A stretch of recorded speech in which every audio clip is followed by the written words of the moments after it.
صبح فجر کے وقت ہی میں نے ایک افسوسناک خبر سوشل میڈیا کے اوپر دیکھی. پاکستان کے مشہور نعت خوان خالد حسنین خالد صاحب رحمہ اللہ تعالی، ان کی اچانک ڈیتھ ہو گئی ہے. بڑی چھوٹی عمر کے ہی تھے، اتنی بڑی ان کی عمر نہیں تھی، اور یہ چکوال سے تعلق رکھتے تھے. اور نعت خوانی کی فیلڈ میں میرا خیال ہے بہت کم وقت میں جن لوگوں نے عروج حاصل کیا ان میں سے ایک تھے. وہ ایک ہفتے سے ایک ہاسپٹل میں اسلام آباد میں زیر علاج تھے. اللہ تعالیٰ ان کی مغفرت کرے، انہیں نیک کاموں کا اجر عطا فرمائے، ان کی برائیوں سے درگزر فرمائے، ان کے لواحقین کو صبر دے اور اس صبر پر اجر عظیم عطا فرمائے، آمین. میں جن نعت خوانوں کو پرسنلی طور پہ بہت سنتا ہوں، وہ اس چیز کا تو ہم خیال رکھتے ہیں کہ کوئی کلام ایسا نہ ہو جس میں کوئی شرکیہ الفاظ ہوں یا کوئی گستاخانہ الفاظ ہوں. ان کی ایک ہم جو ہے نا، میں بندہ عاصی ہوں گنہگار ہوں مولا، یہ ان کی زبردست آپ سمجھ لیں دعائیہ نظم، جس کی وجہ سے انہیں زیادہ فیم حاصل ہوا. آپ یوٹیوب کے اوپر جا کے لکھیں تو انشاءاللہ تعالیٰ آپ اسے سن سکتے ہیں. اور بلکہ اویس رضا قادری صاحب اور یہ دونوں ایک دفعہ ایک مجلس میں اکٹھے تھے، تو وہ کہنے لگے کہ کسی نعت یا کلام کے بارے میں ڈسکشن ہو رہی تھی پیر نصیر الدین نصیر صاحب کے رحمہ اللہ تعالی. تو اویس رضا قادری صاحب کہنے لگے کہ یہ مجھ سے بہتر پڑھتے ہیں وہ کلام. یہ خیر ان کی بھی عظمت ہے کہ انہوں نے اس طرح دوسرے نعت خوان کی تعریف کی. عموماً تو لوگ ایک دوسرے کی تعریف کرتے ہوئے کنجوسی سے کام لیتے ہیں، اور حقیقت بات ہے جتنا اللہ تعالیٰ نے انہیں ملکہ دیا تھا، ان کی آواز جتنا وہ بلند کر لیتے تھے، پچ کو، فریکوینسی کو، اور جو کنٹرول کرتے تھے، اور دونوں طرف سے ایک جو ہمارا پرانا انداز ہے نعت خوانی کا کلاسیکل، ذرا سلو پچ کے اندر، سلو فریکوینسی میں، وہ بھی بڑے اچھے طریقے سے وہ پڑھ لیتے تھے. اور آج کل جو انداز ہے تھوڑا فاسٹ پڑھنے والا، اس میں بھی ان کے کلام اچھے انہوں نے پڑھے ہوئے. نعت خوانی کو ہم پسند کرتے ہیں، محافل نعت سے بھی ہمیں کوئی اختلاف نہیں ہے، نہ ہونا چاہیے، یہ ہمارے ایمان کا حصہ ہے.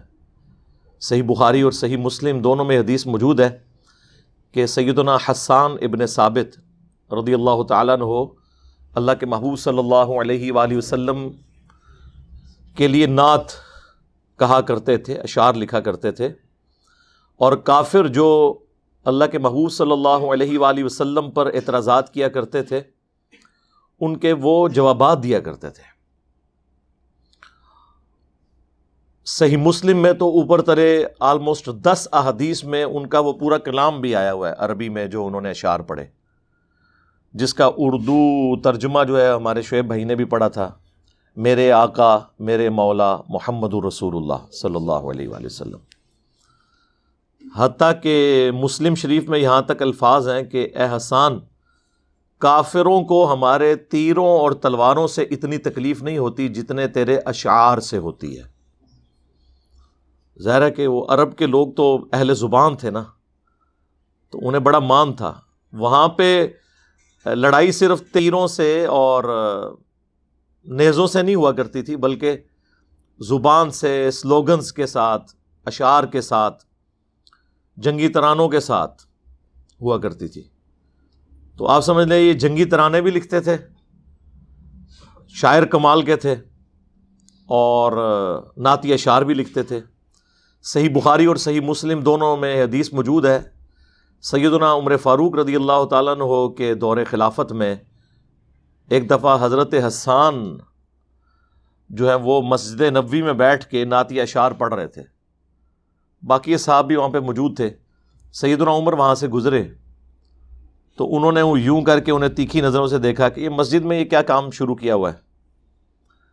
تو زبان سے کچھ نہیں کہا، لیکن حضرت حسان بھانپ گئے کہ امیر المومنین کا جو موڈ ہے میرے حوالے سے وہ درست نہیں لگ رہا. تو انہوں نے کہا عمر اس طرح مجھے مت دیکھ، تجھ سے بہتر شخصیت مسجد نبوی میں ہوتی تھی اور میں انہیں بھی اشعار سنایا کرتا تھا، یعنی محمد رسول اللہ صلی اللہ علیہ وآلہ وسلم. حضرت عمر نے کہا کہ آپ اس بات پر اپنا گواہ لے کر آئیں. تو انہوں نے کہا یہ ابو ہریرہ بیٹھے ہیں، ان سے ذرا پوچھیے. تو حضرت ابو ہریرہ نے کہا اے امیر المومنین، میں گواہی دیتا ہوں کہ اللہ کے نبی علیہ السلام نہ صرف ان کے اشعار سنا کرتے تھے بلکہ دعا کیا کرتے تھے، اے اللہ روح قدس کے ذریعے حسان ابن ثابت کی مدد فرما.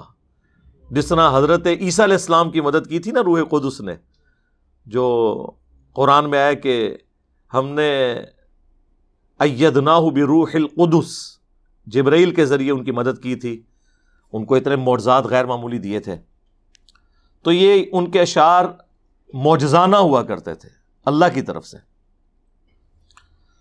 تو حضرت عمر پھر خاموش ہو گئے اور وہاں سے چلے گئے. اب اس ایک واقعے میں کتنی چیزیں ہیں. نمبر 1 یہ کہ قرآن و سنت کے دلائل جو ہیں یہ اتنی اہمیت رکھتے ہیں کہ صحابہ کرام اس چیز کی پرواہ نہیں کرتے تھے کہ اعتراض کرنے والا کون ہے، اس کا سٹیٹس کیا ہے، وہ خلیفہ راشد ہے.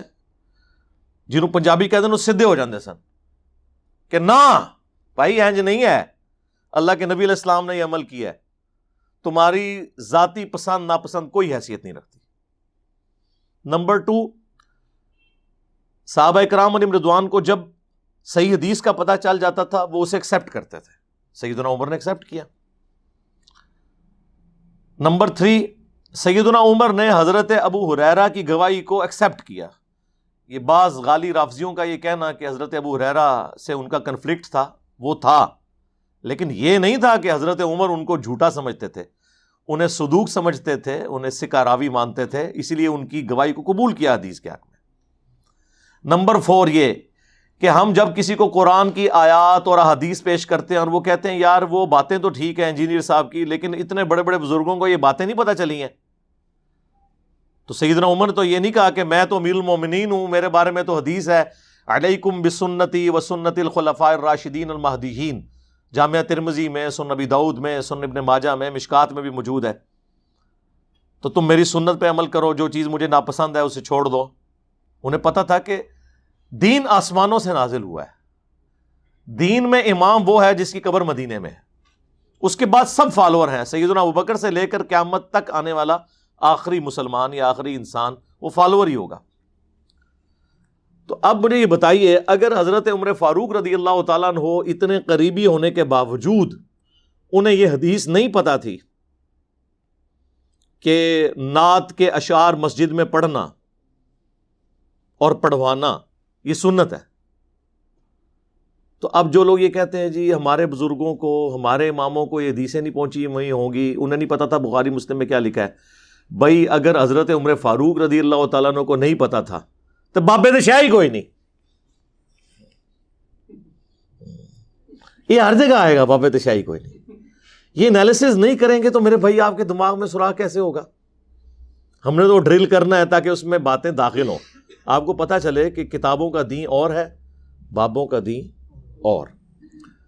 بخاری اور مسلم دونوں میں موجود ہے کہ جو اما عائشہ پر تہمت لگی تھی نا، واقعہ افک والی، ان میں حضرت حسان بھی شامل تھے تہمت لگانے والوں میں، اور انہیں بعد میں کوڑے بھی لگائے گئے.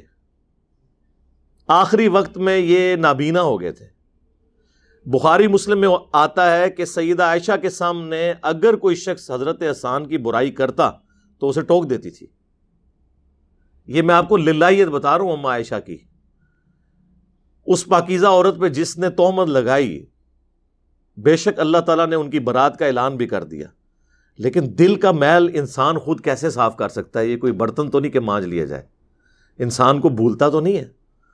حتیٰ کہ حضرت ابوبکر کامل الایمان مومن ہے، ان کا بھتیجا یا بھانجا مستح جو بدری صحابی ہے، سابقون الاولون میں ہے، وہ بھی تہمت لگانے والوں میں شامل تھا. اور حضرت ابوبکر اس کے گھر کا خرچہ چلاتے تھے، حضرت ابوبکر نے اس کا وظیفہ بند کر دیا. لیکن اللہ تو پھر اللہ ہے نا جی. قرآن میں آیات سورۃ النور میں نازل ہوئی کہ اگر تم یہ اللہ کے لیے کام کر رہے تھے نا تو یہ وظیفہ نہ روکو. اختلاف اپنی جگہ، اختلاف بھی کوئی چھوٹا موٹا نہیں، جس کی بیٹی پہ تہمت لگائی ہوئی ہو اور اسٹیبلش بھی ہو جائے اور اللہ بھی کہہ دے کہ یہ بہتان عظیم ہے. ھذا بہتان عظیم.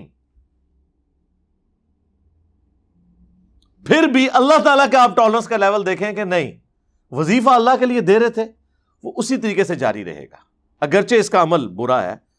80 کوڑے بھی لگے قذف والے اس ایشو کے اندر، لیکن کہا وظیفہ نہیں بند کرنا. حضرت بکر نے فوراً کہا سمعنا واطعنا، ہم تو سننے والے اور ماننے والے ہیں. وظیفہ دوبارہ مستہ کا شروع کر دیا. یہ ان کے اندر للہیت تھی. یہاں بھی ہم سے لوگ کہتے ہیں جناب یہ کیسے ہو سکتا ہے کہ انجینئر صاحب اتنا اختلاف رکھتے ہیں، اس کے باوجود کہتے ہیں نمازیں ان کے پیچھے پڑھو، جمعے ان کے پیچھے پڑھو، چندے ان کو دو.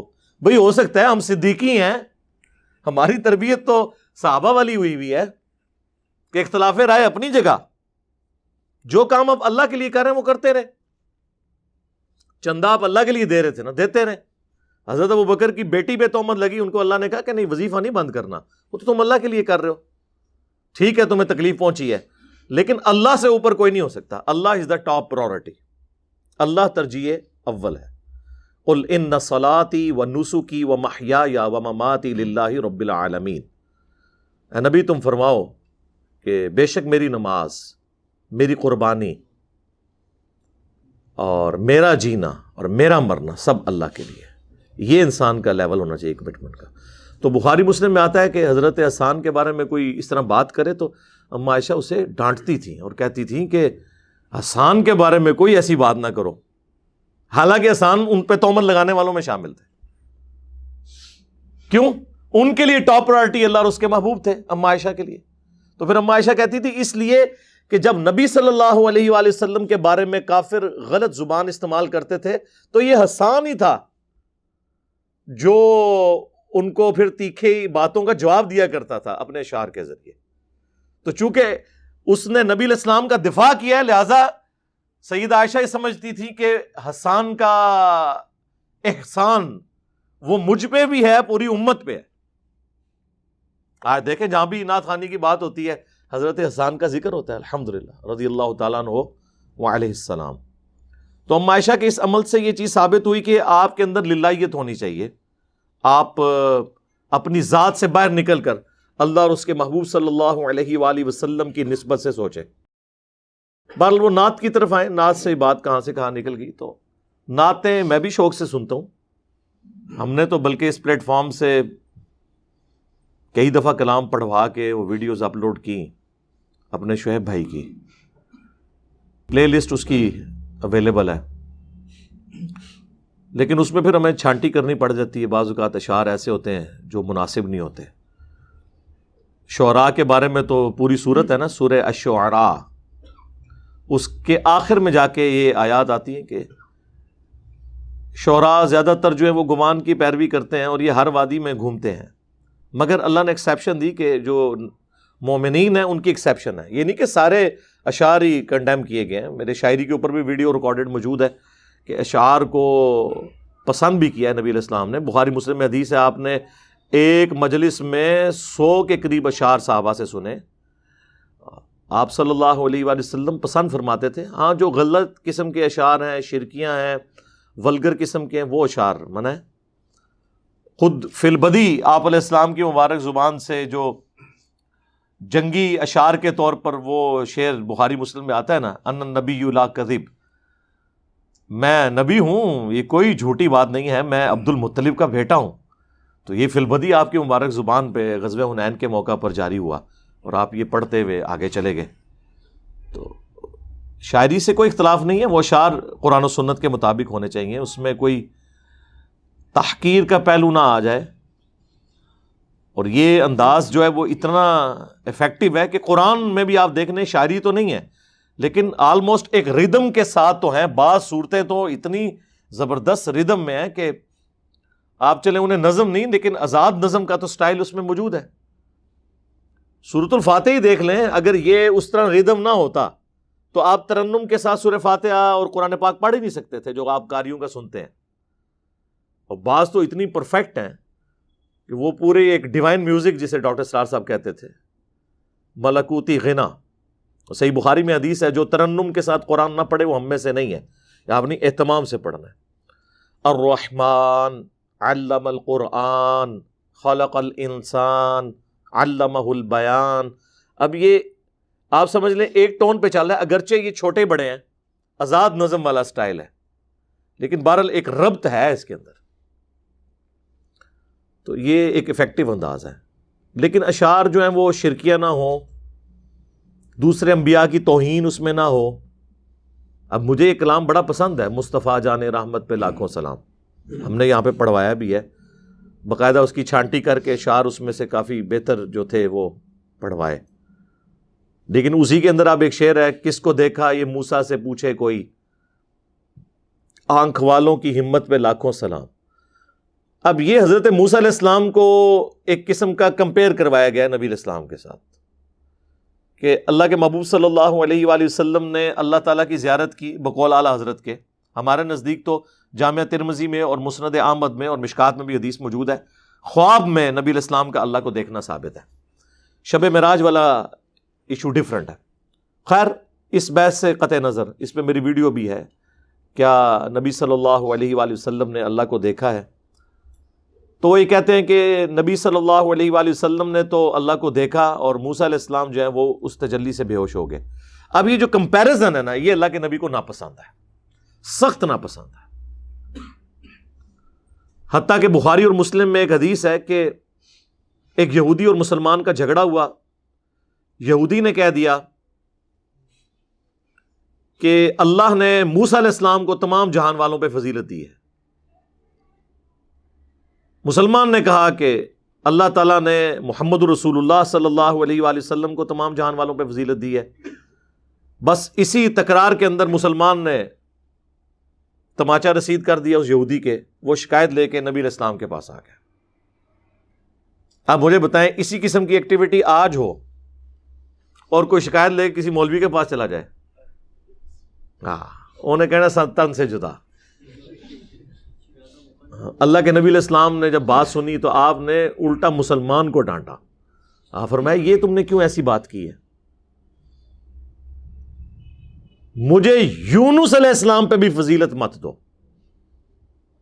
یہ وہ واحد پیغمبر ہیں جن کے اوپر اتنا سخت عذاب اللہ تعالیٰ کا قرآن میں آیا، سورہ الصافات میں آیا کہ اگر یونس مچھلی کے پیٹ میں ہم سے اس طریقے سے معافی طلب نہ کرتے، وہ تسبیح نہ کرتے جو سورۃ الانبیاء میں آئی ہے، لا الہ الا انت سبحانک انی کنت من الظالمین، تو پھر مچھلی کے پیٹ سے اسی دن نکلتے جس دن مردے قبروں سے اٹھائے جائیں گے. اس سے آپ اللہ کے غصے کا، جلال کا اندازہ لگا سکتے ہیں. اور نبی علیہ السلام کیا فرما رہے ہیں؟ مجھے یونس پہ بھی فضیلت مت دو جن پہ اللہ کا اتنا عذاب بھی تھا. اور تم موسیٰ علیہ السلام کی بات کر رہے ہو. پھر حضور علیہ السلام نے حضرت موسیٰ کی ایک جزوی فضیلت اپنے اوپر بتا دی. آپ نے فرمایا کہ قیامت کے دن جب مجھے اٹھایا جائے گا سب سے پہلے میں دیکھوں گا کہ موسیٰ علیہ السلام مجھ سے پہلے ہی اللہ کے عرش کے پائے کو تھامے ہوئے کھڑے ہوں گے.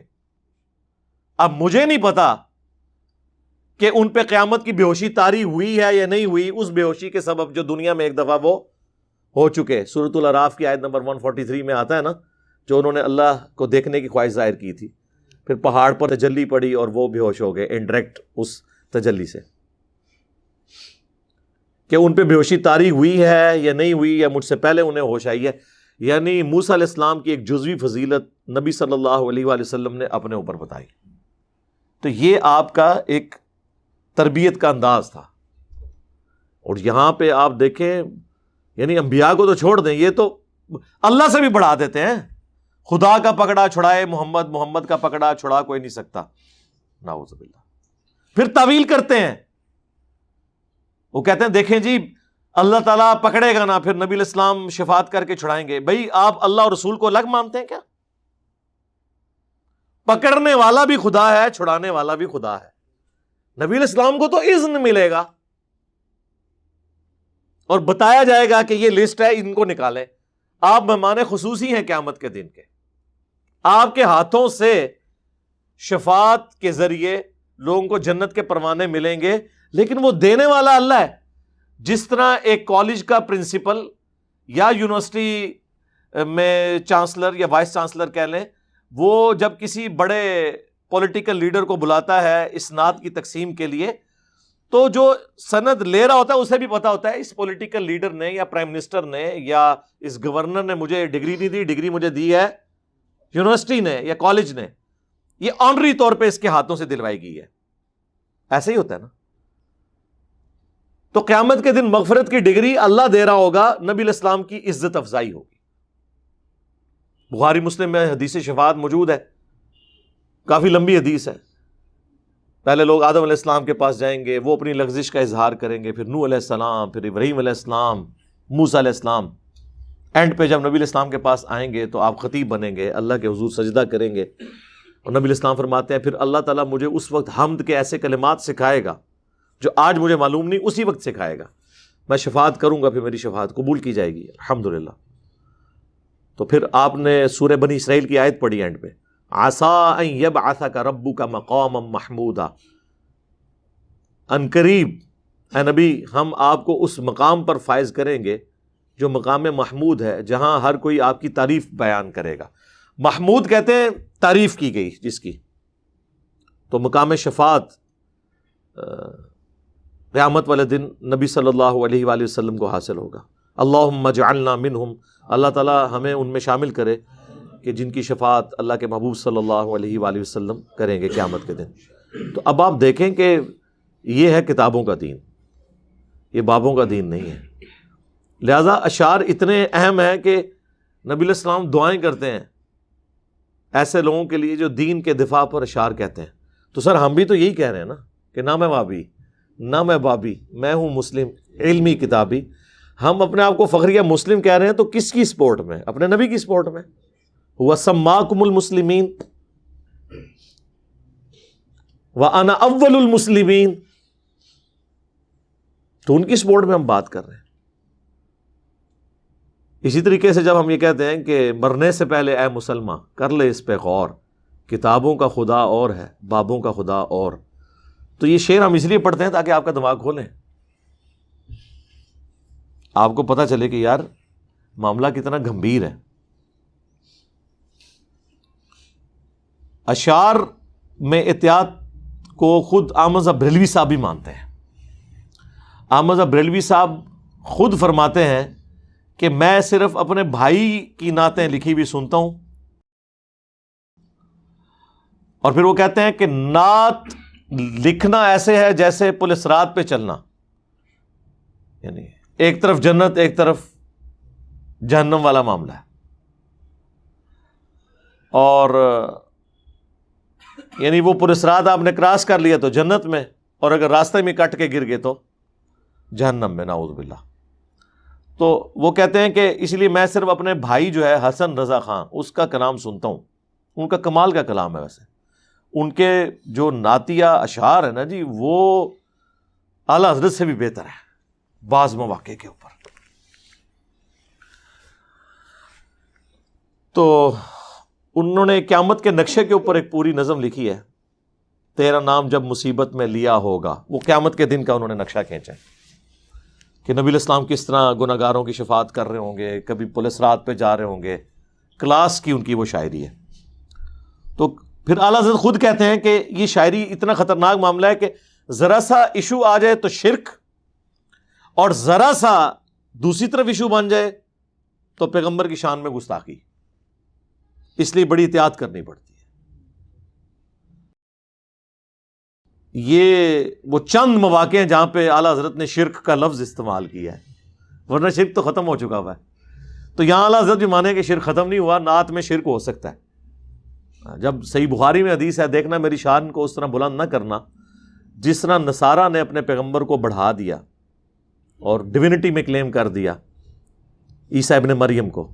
میں اللہ کا بندہ اور اس کا رسول ہوں، مجھے اللہ کا بندہ اور اس کا رسول ہی کہنا عز و جل وصلی اللہ علیہ وآلہ وسلم. 2007 کی بات ہے، 22 مارچ 2007، مجھے ڈیٹ بھی یاد ہے. ہم لوگ اپنے آفیشیل کام کے سلسلے میں بلوچستان گئے تھے. واپسی میں کراچی مفتی منیب الرحمان صاحب کے مدرسے میں رکنا پڑا. مفتی صاحب کو ملنے کے لیے نہیں، ان کے مدرسے میں جو شیخ الحدیث تھے، میں اپنا استاد مانتا ہوں انہیں، غلام سو سعیدی صاحب رحمہ اللہ تعالیٰ، اللہ تعالیٰ ان کی غلطیوں سے درگزر فرمائے، انہیں نیک کاموں کا اجر عطا فرمائے. شرح صحیح مسلم انہوں نے لکھی ہے. بریلویوں میں آپ سمجھ لیں بڑے محققین میں سے تھے وہ. شرح صحیح مسلم میں نے 2001 میں انجینئرنگ یونیورسٹی سے فارغ ہونے کے بعد پہلی دفعہ پڑھی تھی، تو اس سے میرا دماغ کھلا. انہوں نے اس شرح کے اندر احمد رضا بریلوی صاحب سے بھی اختلاف کیا ہوا ہے. تو غلام سو سعیدی صاحب یعنی اتنے اپرائٹ بندے تھے، تو ان سے میں ملنے گیا تھا. تو وہاں پر مفتی منیب الرحمان صاحب سے ملاقات ہو گئی. انہیں جب پتہ چلا اس طرح اسلام آباد سے آئے ہیں اور ایک حساس ادارے میں ہیں، تو وہ پھر گپ شپ کرنا شروع ہو گئے. پھر مجھے کہنے لگے انجینئر صاحب میں تو محفل نعت میں جاتا ہی نہیں ہوں. اس وقت میں یہ والا انجینئر نہیں تھا، یہ ذہن میں رکھیے گا، ہاں ورنہ تو وہ نہ ملتے. ایک عام انجینئر کے طور پر تو مجھے، اور میں ان سے یہی رونا رو رہا تھا کہ ہمارے بریلوی مکتب میں مطلب کس قسم کی یعنی مشرکانہ عقائد اور نظریات اور بدعات آ چکی ہیں. تو مفتی صاحب کہنے لگے انجینئر صاحب میں تو محفل نعت میں جاتا نہیں ہوں، اس کی وجہ یہ ہے کہ یہ شرکی اشعار پڑھتے ہیں. میں حیران ہو گیا، شرک کا لفظ ایک بریلوی کے منہ سے. تو میں نے کہا جی اچھا کون سا شعر کہتے ہیں؟ یہ جو پڑھتے ہیں خدا کا پکڑا چھڑائے محمد، محمد کا پکڑا چھڑا کوئی نہیں سکتا. یہ شان الوہیت اور شان رسالت کا تقابل کرواتے ہیں. یہ الفاظ تھے مفتی صاحب کے. کہتے ہیں اللہ اور اس کے رسول کا مقابلہ کروا رہے ہیں کہ اللہ پکڑ لے اور رسول اللہ چھڑوا لیں گے. کیا یہ دو پلوانوں کی لڑائی ہو رہی ہے؟ بھئی پکڑنے والا بھی اللہ ہے، چھڑانے والا بھی اللہ ہے. نبی علیہ السلام کے ذریعے چھڑوائے گا، رسول اللہ دھون سے تو کسی کو نہیں بخشوا سکتے. تو کہتے ہیں اب یہ اشعار جہاں پہ پڑھے جا رہے ہوں. پھر انہوں نے اور بھی ذکر کیا کہ یہ دیکھو اتنے عشق میں آگے چلے جاتے ہیں. یہ کہتے ہیں ہمیں عذاب قبر سے نہ ڈراؤ، قبر میں تو رسول اللہ تشریف لائیں گے. ان سے پوچھو کہ عذاب قبر سے تو خود رسول اللہ ڈرا کے گئے ہوئے ہیں، تو یہ تم رسول اللہ کو اشعار سنا رہے ہو کہ ہمیں عذاب قبر سے نہ آپ ڈرائے، قبر میں تو رسول اللہ آئیں گے. ان کا کہ قبر کے عذاب سے ڈرا کے کون گیا ہوا ہے؟ نبی علیہ السلام ہی ڈرا کے گئے نا. تو انہوں نے عمل کرنے کوئی نہیں ہوتے، اور نعت خواں جو ہے نا وہ بے عملی اس طریقے سے لوگوں میں ترویج پاتی ہے ان کی وجہ سے. لیکن یہ باتیں انہوں نے مجھ سے کی ہیں، ہاں یہ ذہن میں رکھیے گا. اگر انہوں نے پبلکلی کی ہوتی تو ٹی ایل پی کا دھرنا تو نہ ختم کروا سکتے پھر. ہاں ظاہر ہے وہ پبلک میں سے ختم ہو جاتی ہے، یہ ذہن میں رکھیے گا. تو لوگ کہتے ہیں نا کہ جی انجینئر صاحب جو ہیں وہ بولتے ہیں اور کوئی جو ہے باقی لوگوں کو کیوں نہیں احساس ہوتا. میرے بھائی اس لیے احساس نہیں ہوتا کہ انجینئر صاحب کا روٹی روزی کا سلسلہ کسی مکتب فکر سے یا ان کے کوئی عزت افزائی کا سلسلہ کسی مکتب فکر سے نہیں جڑا ہوا. اور جب تک جڑا ہو جس کا، اس کے لیے مشکل ہے کہ وہ حق بات پبلکلی آ کے بیان کرے.